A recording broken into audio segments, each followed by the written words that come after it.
सक्षम police times news 112 सक्षम जनतेचा आवाज। नाशिक जिल्ह्यातील येवला तालुक्यात आपसी वादातून एका कुटुंबावर ॲसिड हल्ला झाल्याची धक्कादायक घटना समोर आली। या हल्ल्यात कुटुंबातील सदस्य गंभीररित्या भाजले गेले असून त्यांच्यावर नाशिक जिल्हा रुग्णालयात उपचार सुरू आहेत। घटनेनंतर पोलिसांनी तातडीने कारवाई करत दोन्ही आरोपींना अटक केली आहे। मिळालेल्या माहितीनुसार दोन आरोपी उशिरा रात्री पीडित कुटुंबाच्या घरात जबरदस्तीने घुसले आणि कुटुंबियांवर ॲसिड फेकलं।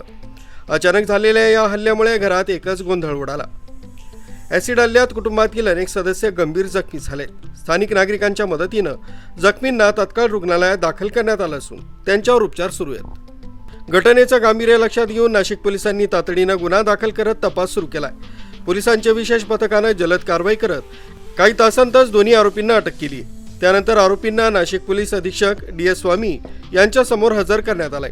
या घटनेनंतर पोलीस अधीक्षक DS स्वामी यांनी स्वतः घटनास्थळी भेट देऊन पाहणी केली, तसंच अधिकाऱ्यांना सखोल तपास करण्याच्याही सूचना दिल्या। हल्ल्यात वापरण्यात आलेले ॲसिड आरोपींनी कुठून आणि कसं मिळवलं याचाही तपास पोलीस करतायत। पोलिसांच्या प्राथमिक तपासात आपसी वाद हे हल्ल्यामागील मुख्य कारण असल्याचं समोर आलंय। सध्या दोन्ही आरोपींकडून चौकशी सुरू असून प्रकरणाचा पुढील तपास सुरू आहे। डिस्ट्रिक्ट में येवला पुलिस स्टेशन, येवला तालुका पुलिस स्टेशन के अंडर एक देवरानी करके गांव है। उस गांव में एक फैमिली जो थी, फैमिली उनके टेरेस के ऊपर जब उन्होंने वो मतलब सो रहे थे तो रात में उनके ऊपर एसिड टाइप का जो भी सब्सटेंस है उस सब्सटेंस से उनके ऊपर फेंका गया। तो उनका चेहरा जो है, चेहरे में इंजरी और हैंड्स पे उनकी इंजरी हुई थी। वो इंजरी के कारण हमने जो है तत्काल वहाँ पे टीम्स के द्वारा जो भी इन्वेस्टिगेशन किया, उसका इन्वेस्टिगेशन करने के बाद हमको वो गुनाह ऑफेंस जो है वो डिटेक्ट हुआ। उसमें जो है 2 एक्यूज़ हमने अरेस्ट किए।